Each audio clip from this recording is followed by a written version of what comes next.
आपको बता दें कि पहलगाम हमले के बाद भारत की सख्त कार्रवाइयों से छटपटा रहे पाकिस्तान की बौखलाहट बढ़ती जा रही है। उसकी ओर से बीती रात एक बार फिर से कश्मीर में नियंत्रण रेखा पर सीज फायर का उल्लंघन किया गया है, लेकिन पाकिस्तान पर भी बीएलए चोट पे चोट दिए जा रहा है। वो रिपोर्ट में आपको आगे बताएंगे।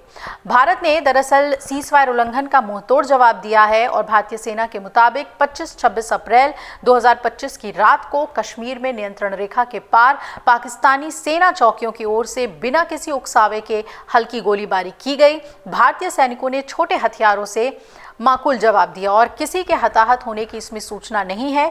इससे एक दिन पहले भी नियंत्रण रेखा पर कुछ जगहों पर पाकिस्तानी सेना की ओर से फायरिंग की गई थी और गोलीबारी छोटे हथियारों के जरिए की गई थी।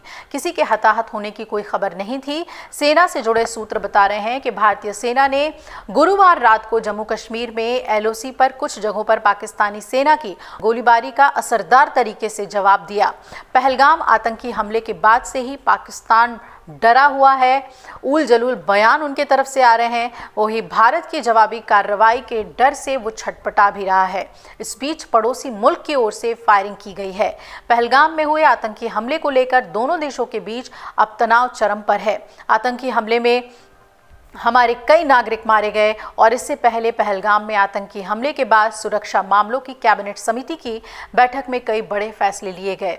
इसमें 1960 की सिंधु जल संधि को तत्काल प्रभाव से स्थगित कर दिया गया था और इसके साथ ही एकीकृत चेक पोस्ट अटारी को तत्काल प्रभाव से बंद कर दिया गया। इसके अलावा पाकिस्तानी नागरिकों को सार्क वीजा छूट योजना के तहत भी भारत की यात्रा करने की अनुमति देने पर रोक लगा दी गई है। भारत में मौजूद किसी भी पाकिस्तानी नागरिक को अब भारत छोड़ने के लिए केवल 48 घंटे का समय दिया गया था, जो कि अब लगभग खत्म है। 25 अप्रैल को बलूचिस्तान में पाकिस्तानी सेना पर बड़ा हमला हुआ है।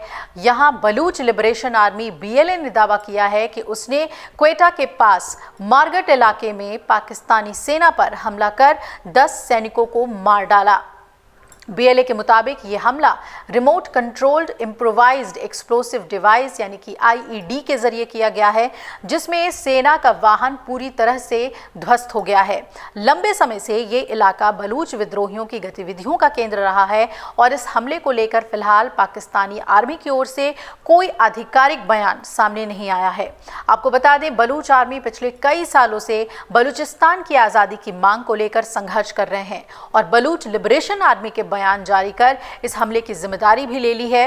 बीएलए के प्रवक्ता जियांद बलोच ने एक बयान जारी कर कहा है कि हमारे हमले कब्जाधारी सेना के खिलाफ पूरी ताकत से जारी रहेंगे और अपने बयान में यह भी लिखा कि पाकिस्तानी सेना के काफिले पर एक रिमोट कंट्रोल आईईडी से हमला किया गया। इस हमले में दुश्मन की एक गाड़ी पूरी तरह से तबाह हो गई है और उसमें सवार सभी 10 सैनिक यानी कि पाकिस्तानी सैनिक मारे गए हैं। मारे गए सैनिकों में सूबेदार शहजाद अमीन, नायब सूबेदार अब्बास, सिपाही खलील, सिपाही जाहिद, खुर्रम सलीम और अन्य शामिल हैं। बीएलए क्या है, कौन है, इसकी भी बात कर लें तो बलूच लिबरेशन आर्मी का गठन 1970 के दशक में हुआ था, लेकिन बीच में ये संगठन कुछ समय के लिए बंद भी हो गया था। साल 2000 में उसने खुद को एक बार फिर से खड़ा किया और बलूचिस्तान में कई लोगों का मानना है कि भारत पाकिस्तान के बंटवारे के बाद वो एक अलग देश होकर रहना चाहते थे, लेकिन बिना उनकी मर्जी से उन्हें पाकिस्तान में शामिल कर लिया गया था। बलूच लिबरेशन आर्मी लगातार आज़ादी की मांग कर रही है और पाकिस्तानी सेना पर हमले कर रही है। मीडिया रिपोर्ट्स ये भी बता रहे हैं कि बीएलए में 6000 से ज़्यादा लड़ाके शामिल हैं, जिनमें महिलाओं की संख्या भी अच्छी खासी मानी जाती है। तो पाकिस्तान एक तरफ भारत पे अपनी खुंदक निकाल रहा है, एलओसी पर सीज फायर का उल्लंघन कर रहा है, जिसका मुंहतोड़ जवाब उसे मिल रहा है। दूसरी तरफ बीएलए ने भी उसके नाक में दम कर रखा है। अगर आप ये वीडियो YouTube पर देख रहे हैं तो हमारे चैनल को सब्सक्राइब कर बेल आइकन दबाएं और Facebook पर देख रहे हैं तो हमारे पेज को लाइक करें। 8 मिलियन प्लस सब्सक्राइबर, आपके इस भरोसे के लिए बहुत धन्यवाद।